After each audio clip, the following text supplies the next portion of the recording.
George R.R. Martin has said the Age of Heroes may have actually been 5,000 years ago. If true, this would mean the Age of Heroes happened during the Andal invasion and not after the pact was forged. In a blog post concerning the future HBO prequel, George reminded us that the setting of the show, The Age of Heroes, takes place 10,000 years ago. However, he then cautions us that some maesters insist it has only been half that long, meaning 5,000 years ago, and therefore possibly coinciding with the Andal invasion. If true, this would also explain what HBO means when they say the prequel is not the story we think we know. Anyway, we can dispense with what HBO said. You probably came here for the books. Is there anything in the books that tells us the Age of Heroes might have happened during the Andal invasion? Well, all I'm going to say is this is going to be a long video. To begin with, one important thing you have to know is that the last Kingsmoot took place late into the Age of Heroes. Late into the Age of Heroes, as is said right here, a crisis weakened and divided the Ironborn. After the King Uragan Greyiron died, his younger sons convened a Kingsmoot while their older brother Torgon was away. Much to the brothers' dismay, however, the Kingsmoot chose Urathan Goodbrother instead, who then promptly slaughtered the two younger brothers after he became king. When the older brother Torgon at last returned, he declared the Kingsmoot unlawful, and with the support of virtually every person on the Iron Islands, overthrew Urathan Goodbrother and ruled in his place. Then, after Torgon died, his son Uragan Greyiron succeeded him as ruler, with no Kingsmoot and no protests.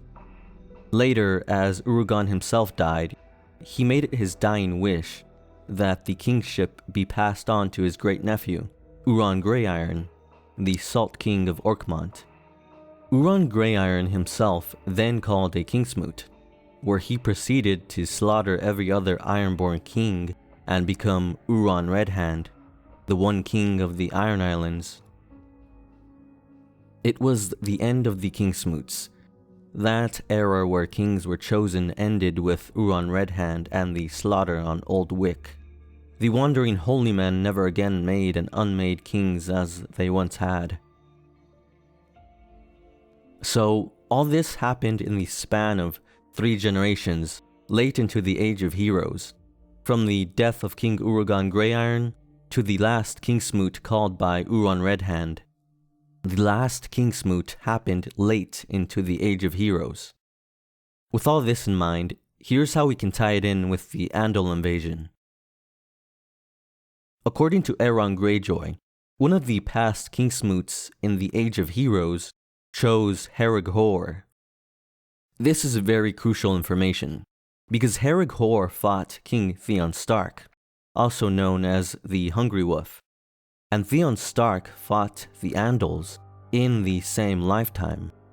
Theon Stark himself even killed the son of Herrig Hor, Ravos the Raper.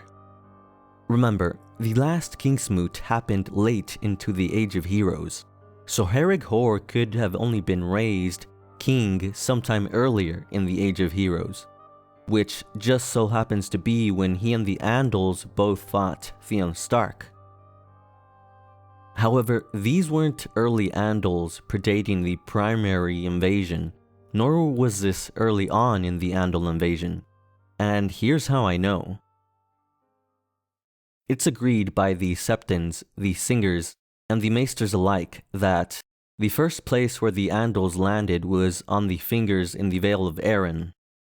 Furthermore, only until the Vale was secured by the Andals did more and more longships set sail from Andalos, after their victory spread across the narrow sea. So, these weren't early Andal invaders, and yet they fought Theon Stark in the same lifetime that he fought Herrig Hor of the Age of Heroes. And it should be reiterated that this wasn't even late into the Age of Heroes.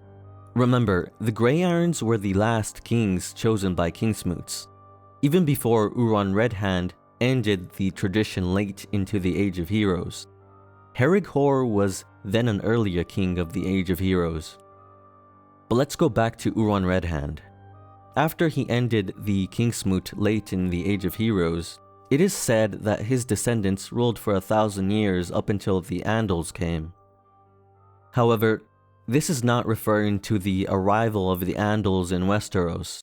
This is referring to the arrival of the Andals on the Iron Islands, because it is said that it took 1,000 years for the Andals to even turn their attention to the Iron Islands, which was presumably after they had already conquered the Vale and the Riverlands. This is another reason why I know the Andals fighting Theon Stark weren't early Andals, nor was it early on in the Andal invasion, because even before Euron Redhand ended the Kingsmoot late in the Age of Heroes, the Andals had already landed in the north, which is something they only did after the Vale was secured, supposedly. And again, those later Andals who landed in the north and fought Theon Stark also lived in the same lifetime as Herrig Hor of the Age of Heroes. Now, you could say I just caught one big fat mistake by George, but here's why I don't think so. I shall not go to Old Wick, nor should you, and miss the first Kingsmoot called in... How long has it been, Uncle? 4,000 years, if Herrig can be believed. Half that if you accept Maester Denniston's arguments and questions. George deliberately gave us this exchange in the books for a reason. He clearly wants us to take either one of two stances. That the last Kingsmoot happened 4,000 years ago, or that it happened 2,000 years ago. If it happened 4,000 years ago, then there could be room for argument that the Age of Heroes ended before the first Andals arrived, since the latest date some maesters give for the Andal invasion is 2,000 years ago. However, if the last Kingsmoot ended 2,000 years ago, that leaves no room for speculation. The Age of Heroes then directly coincided with the Andal invasion, since the last Kingsmoot happened before the Age of Heroes even ended. Now, I hope you're still with me after that long history lesson. We can move on from the Iron Islands now. In a previous video, I put forward Storm's End as evidence that the Long Night occurred in the Andal invasion.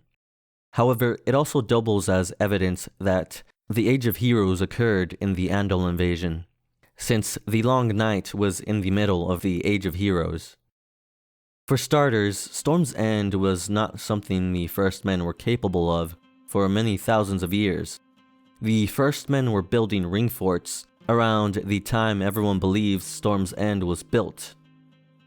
And yet, Storm's End is still a castle like no other, with its stones fit so cunningly together that nowhere was crevice nor angle nor gap by which the wind might enter. Even maesters agree that the construction of this castle required such a high art. Now, the legend explains that Storm's End was raised with the help of either Bran the Builder or the Children of the Forest. Being a castle, however, it was obviously constructed by man and not children. The only thing about Storm's End that could attribute its construction to the children is the fact that it has spells woven into it that no shadow can pass, according to Melisandre, which is also much like the cave of the Three-Eyed Crow, as it is warded against the undead. However, that's a cave, and Storm's End is a castle. It would have to have been Bran the Builder who helped Duran build Storm's End, assuming he somehow knew magic capable of shaping stone and weaving spells. Only George has implied that Bran the Builder may not even have existed. Later on, he allegedly told a fan that Bran the Builder has become a legend, so that people will look at a structure and say, wow, it must have been built by Bran the Builder, when it actually was not. Bran the Builder is supposed to have built the wall, Winterfell, and Storm's End, but it's just part of the mythos. This isn't a direct quote, but it's still on the officially approved archive for all of George's interviews and correspondence.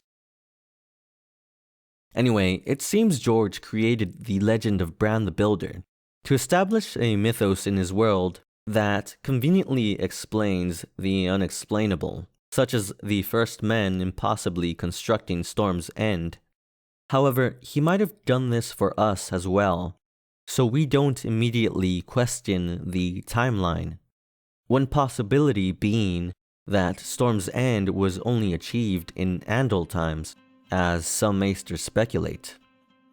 Storm's End is said to be the 7th castle built, indicating a connection with the faith of the Seven, and thus indicating it was a legend of more recent times, Andal times.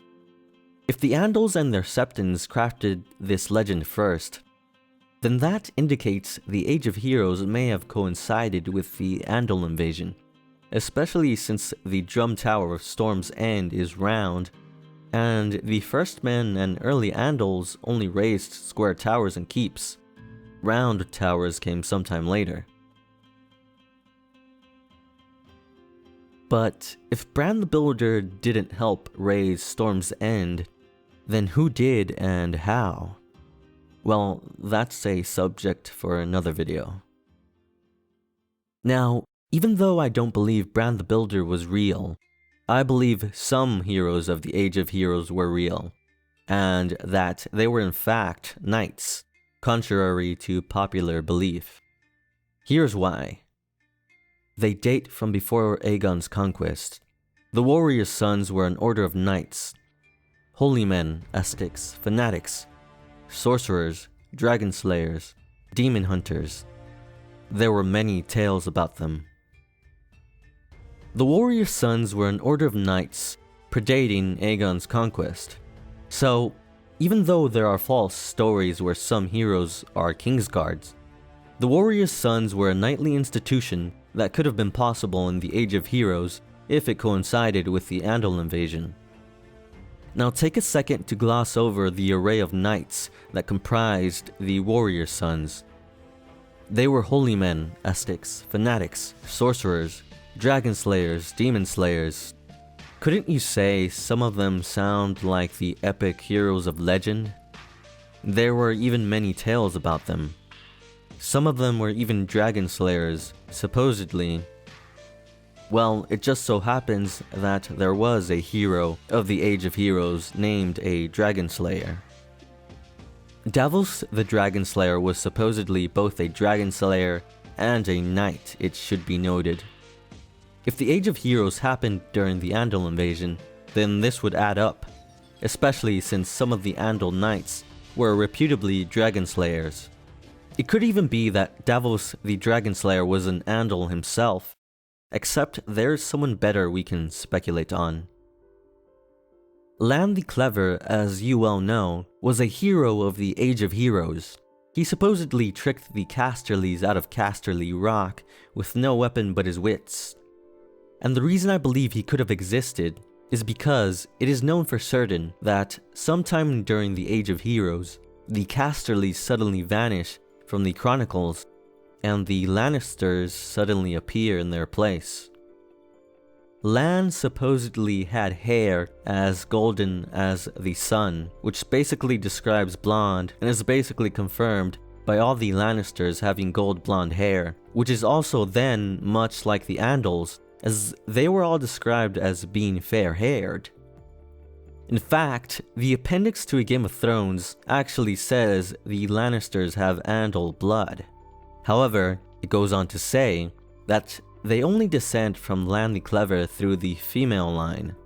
And the World of Ice and Fire further explains this, telling us that an Andal knight, Sir Joffrey Lyden, married into the Lannisters, took on their name, and eventually ruled as Lannister King. This would explain the Lannisters having Andal blood and their gold blonde hair. However, the World of Ice and Fire also states that some still speculate that Lan the Clever himself was an Andal adventurer from across the Narrow Sea. But the Maester recounting this history dismisses the claim, since like most people, he believes the Age of Heroes predates the Andal invasion. Only we know it's possible the Age of Heroes occurred in the Andal invasion. So it could be true that Lan was an Andal, and something George once revealed about the Lannisters basically confirms this. And then the Andals come in, and their names are a little more elaborate, and they don't tend to be named after things. So like Lannister or Arryn, these are Andal names. Listen to what George just said. The Andals come in, and some of their names were Lannister.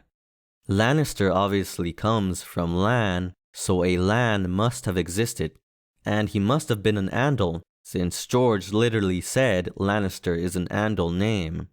Plus, you can't forget about the fact that the Casterlys suddenly vanished from the Chronicles and were suddenly replaced by the Lannisters, a name we now know is an Andal name. So even though it is a fact that another Andal married into the Lannisters and took on their name, it makes no difference, since the Lannisters were already of Andal blood. But let me address one problem you may have with this little theory. How could Lan have been an Andal during the Andal invasion when his descendants fought the Andals? First of all, the Andals were in conflict with each other throughout their whole invasion, even at its inception in the Vale. Second, their invasion spanned across a millennia, at least. Remember how it took the Andals 1,000 years to turn their attention to the Iron Islands? Well, the same thing happened in the Westerlands, because the Andals as a whole came late to the Westerlands, long after they had taken the Vale and toppled the kingdoms of the first men in the Riverlands. So, Lan the Clever could have been an Andal adventurer, only he was one who went early to the Westerlands, while the rest of his people conquered the Riverlands, and not a millennia before the coming of the Andals to Westeros. In fact, right after the Vale was conquered, it is actually said that Andal adventurers poured forth into Westeros and carved out their own small kingdoms, while also fighting one another. Like I said, one of those Andal adventurers could have been Lan the Clever, an Andal who left early to the Westerlands, while the rest came later. By the time they finally arrived, they were fighting Lan's descendants, Andal versus Andal, which is actually commonplace throughout their whole invasion. Now, another Andal who could have been a hero of the Age of Heroes is Ser Artus Arryn, the one they called the Falcon Knight. The Maester recounting this history even says his legend is a corruption out of the Age of Heroes, and that he has been confused with another Artus Arryn, who lived many thousands of years earlier in the Age of Heroes, the Winged Knight. He then dismisses this claim, since the Arryns come from pure Andal stock, and this Winged Knight did his deeds thousands of years before the first Andals came to Westeros. However, the likeliest explanation as to why the Falcon Knight is conflated with the Winged Knight is because they were the same legend. They were both Ser Artus Arryn, and the Age of Heroes happened during the Andal invasion. Except he probably didn't ride on a falcon or anything like that. Now, all this text I've shown you comes from the World of Ice and Fire. However, before this book was published, the Winged Knight from the Age of Heroes was without question an Arryn. In The Feast for Crows, George clearly wrote the story of Ser Artus Arryn like a legend from the Age of Heroes, with very fantastical elements. I think George then realized his mistake and remembered that the errands are supposed to have concrete historical accounts, not fantastical legends. And so he resolved to rectify this error through historical additions in the world of Ice and Fire. However, I think the reason he made this mistake in the first place is because the Age of Heroes was during the Andal invasion, only he forgot this isn't revealed quite just yet. After all, he planted the seeds for this theory, in my opinion, in the very first book, where it said that the Andals brought iron to Westeros, and that they broke the pact, and then that the others hated iron. Now, there's another part of the legend of the Winged Knight that hints at the Age of Heroes occurring later than is believed. Archmaester Periston suggests the tale of artist Aaron riding a falcon is a distorted memory of dragon riders seen from afar. At this point, the only dragon riders the Maesters have ever acknowledged are the Valyrians, which would make this suggestion consistent with the Maesters, who also insist the Age of Heroes was 5,000 years ago, at a time when the Valyrians were riding dragons. Now, onto another legend, another knight, Sir Galladon of Morn.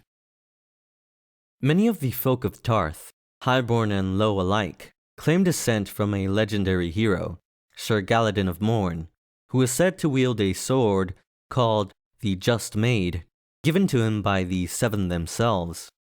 Given the role that the Just Maid plays in Sir Galladon's tale, Maester Hubert, in his Kin of the Stag, has suggested that Galladon of Morn was no rude warrior of the Age of Heroes turned into a knight by singers 1,000 years later, but an actual historic figure of more recent times. Hubert also notes that Morn was a royal seat of petty kings on the eastern coast of Tarth, until the Storm Kings made them submit, but that its ruins indicate that the site was made by Andals, not Firstmen. Honestly, this passage speaks for itself. Sir Galladon of Morn is initially believed to be a rude warrior from the Age of Heroes, but his legendary connection with the Just Maid indicates a connection with the faith of the Seven, and thus indicates he might have been an actual knight of more recent times. However, even if Sir Galladon of Morn was a rude warrior turned into a knight thousands of years later, the fact that the Andals built Morn virtually proves he is an Andal legend, since he is from Morn and the Andals built Morn. Basically, this legend shares the same underlying origins as the legend of Storm's End. Both legends imply a connection with the faith of the Seven and the Andals, legends which are attributed to the Age of Heroes. Honestly, this Andal legend of Sir Galladon of Morn validates this whole theory.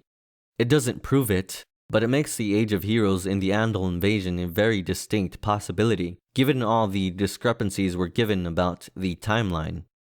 If such a legend could have actually been of more recent times, why not the other heroes who were also supposedly knights? But then, if all those other heroes were actually knights, you might as well move the Age of Heroes later on into the timeline, just as some maesters insist. This all goes back to that passage in Sam's chapter in A Feast for Crows. Everything we know about the Age of Heroes and the Dawn Age and the Long Night comes from accounts set down by Septons thousands of years later. There are archmaesters at the Citadel who question all of it. Those old histories are full of kings who reigned for 100 years and knights riding around 1,000 years before there were knights. If the Age of Heroes actually occurred during the Andal invasion, then Sam could be wrong about one thing. These accounts set down by the Septons may have been written thousands of years later, but the Age of Heroes may have also been thousands of years later, as George has implied. This would explain why all these heroes were said to be knights. Perhaps they in fact were, just as Sir Galladon of Morn. Especially since the Andals brought knighthood to Westeros and their Septons chronicled their tales. This could be an inversion of what historical chroniclers did with the legend of King Arthur in our world. At first, when you read this passage, where it sounds like later Septons simply embellished these accounts with contemporaneous Andal culture, you're probably reminded of what monks and scribes started with the legend of what would eventually become King Arthur. The classic Arthurian legends depict King Arthur and his knights like the classic medieval knight of the 12th to 15th century, the one we all know and love. Except King Arthur is supposed to be historically placed around the 5th to 6th century, at a time when no such knights existed. In that case, it was mostly contemporaneous embellishment and bias by later chroniclers. This is a Song of Ice and Fire, however, and George, who is a fan of history and legends, likes to subvert tropes and expectations. In this case, in his own world, he might have made it so that these tales were not simply embellished and revised later with contemporaneous Andal culture. They were Andal culture. Those knights may have actually been knights, because the Age of Heroes may have actually been during the Andal invasion. The big confusion being that everyone believes the Age of Heroes occurred 10,000 years ago. Anyway, that about wraps it up for the Andals in the Age of Heroes. I actually want to take a break from this whole timeline subject and delve into a Song of Ice and Fire mysteries no one else has covered yet and present original theories. Like I said in my first video, this whole theory of the Age of Heroes / Long Night has been around for a while. I just resolved to find as much evidence as possible and present it here. Anyway, from now on I want to present original theories, none that people have heard, and new evidence for old theories that people have not found. Here are some theory videos which will come up in the future on this channel.